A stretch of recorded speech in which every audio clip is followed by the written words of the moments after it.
ठीक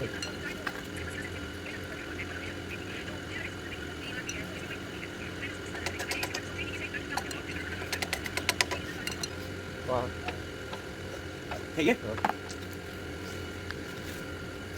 लो भाई नेड़े करके बाहर ही वीडियो ये जनमन सील है कड़ा बह गया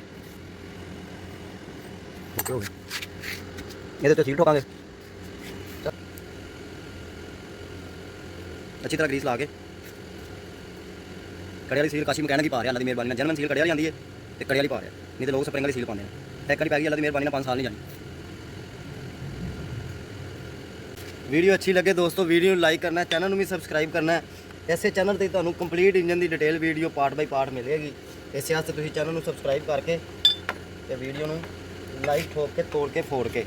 100K सबसक्राइबर होने वाले ने यार 3500 सबसक्राइबर कम ने प्लीज़ सपोर्ट करो सबसक्राइब करो।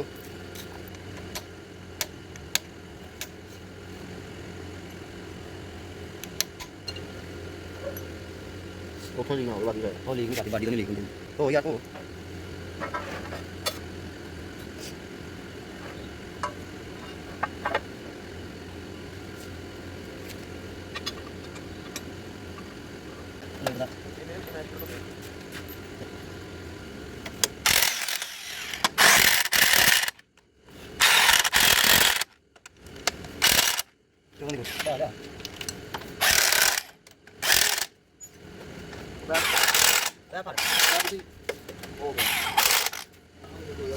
भाई को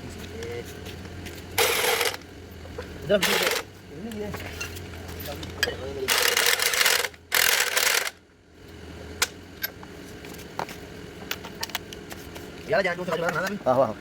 थोड़ा कुछ में हां आगे ये जो हां तो इंजन तकरीबन अपना कंप्लीट हो गया फ्लाई व्हील लाने बस